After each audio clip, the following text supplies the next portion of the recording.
lagi bohong. Aku hanya memikirkan satu peraturan penting. Kenapa kau lakukan hari ini kalau kau bisa melakukannya besok? Hahaha. Few moments later.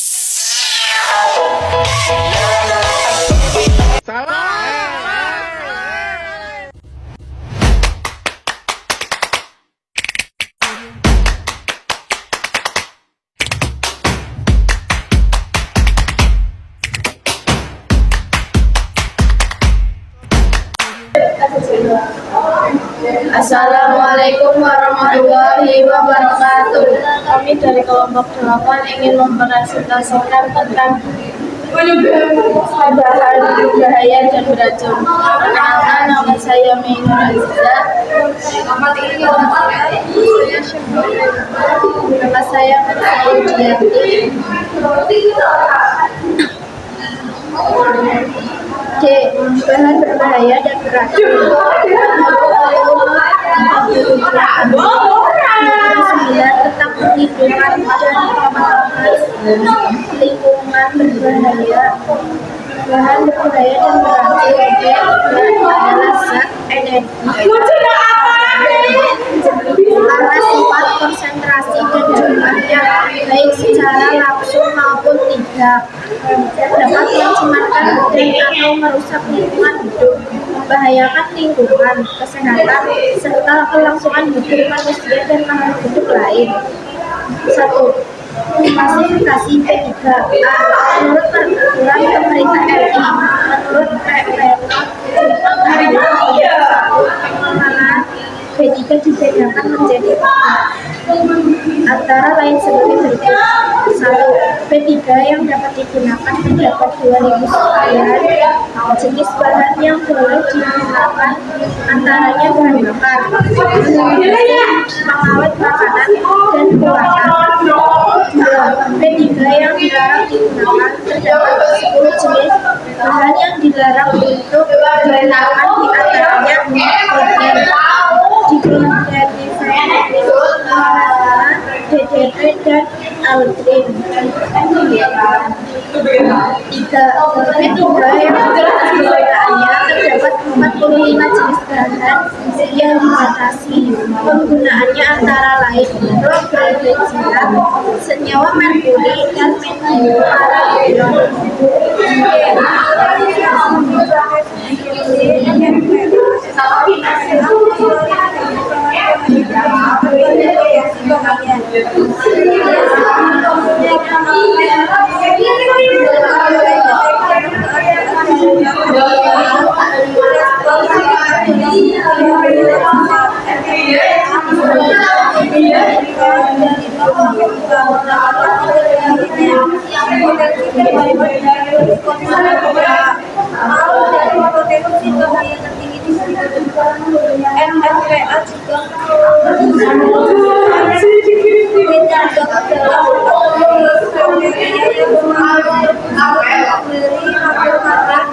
Materi P3 tersebut bahaya kesehatan, berbahaya, beracun,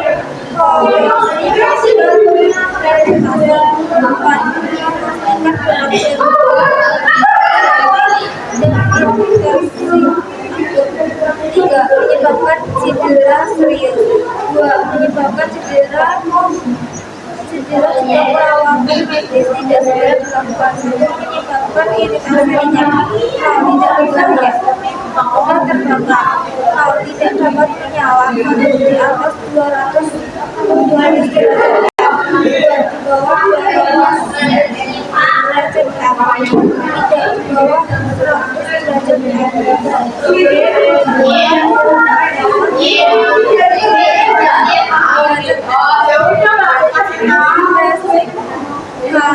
Bahaya beroksidasi asam asid klorosid, jangan tekanan air, berbahaya radiasi,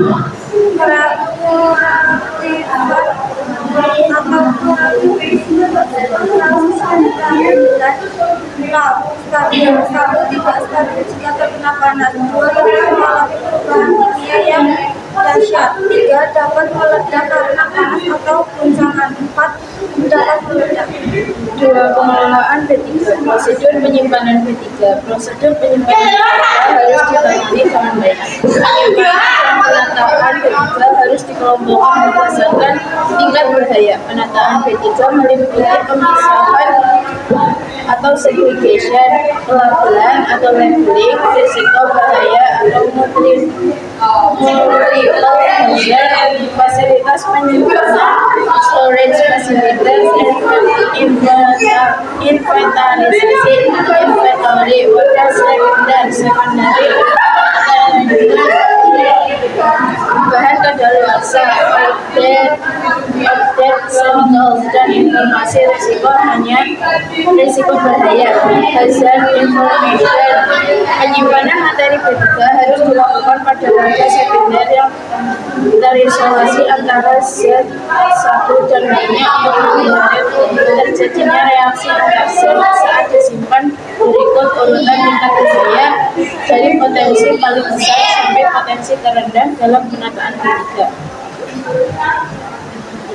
Jenis bahan radioaktif,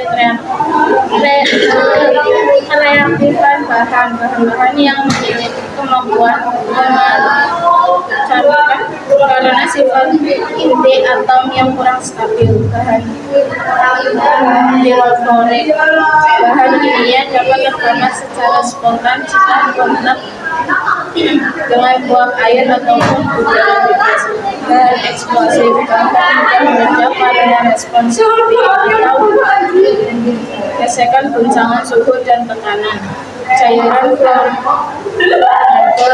cair mudah terbakar pada reaksi spontan karena api, suhu, ataupun paparan sinar matahari. Asam atau basa korosif, asam atau basa yang dapat menyebabkan kerusakan pada atau organ tubuh yang terkena zat tersebut. Bahan reaktif terhadap air, bahan yang dapat menimbulkan reaksi spontan, meledak atau terbakar ketika terkena air. Padatan flammable, bahan padat mudah terbakar pada reaksi spontan, respon api, suhu, ataupun paparan sinar matahari. Bahan oksidator, bahan yang mempunyai kemampuan mengoksidasi bahan penghasil bahan yang bermanfaat antara lain kayu, plastik, bahan toksik, bahan yang memiliki kandungan racun. Bahan lainnya, bahan yang tidak memerlukan pemisahan secara khusus.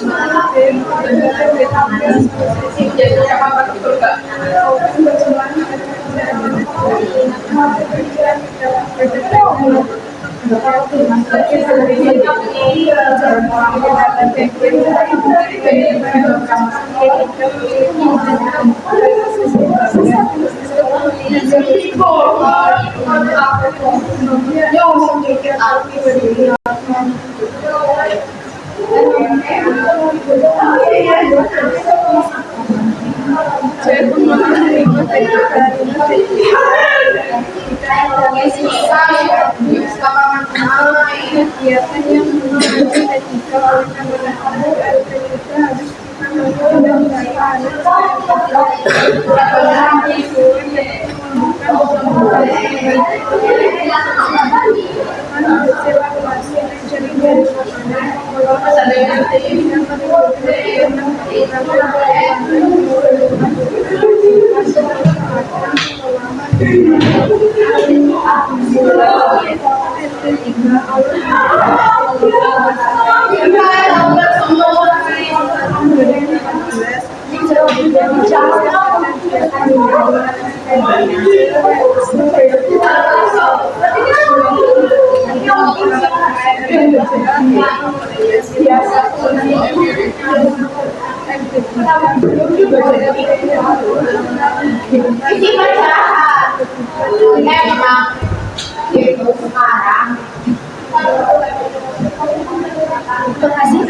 sebelum dikirim ke pemanfaatan dan penjualan atau pemanfaatan B3 pada usaha yang melakukan kegiatan tentang pemanfaatan energi. Pengelolaan energi bisa melakukan kegiatan penerapan energi penimbun LPG melalui usaha yang melakukan kegiatan penimbunan energi. Menurut Permen LKP 12 atau menurutkan atau Sekjen atau PNPT atau 5/2020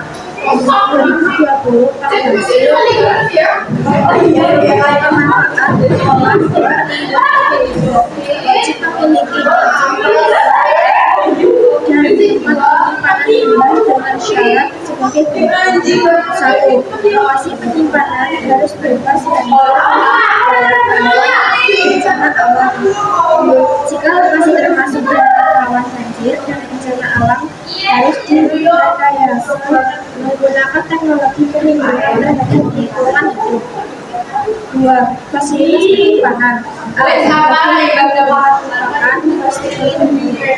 karena landasan harus memenuhi permeabilitas maksimal 10 cm atau landasan yang sudah direkayasa menggunakan ilmu pengetahuan dan teknologi. B. Bagi limbah berupa waste informan wajib memiliki lapisan pajak di atas tanah dengan permeabilitas 10 cm atau skor berupa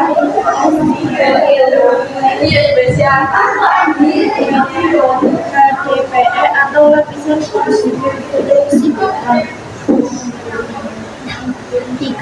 Memiliki peralatan penanggulangan keadaan darurat berupa alat pendapat pemadam kebakaran dan alat penanggulangan darurat lain yang sesuai laboratorium analisis minimal langsung menguji karakteristik airnya untuk menggunakan tata cara penyimpanan energi.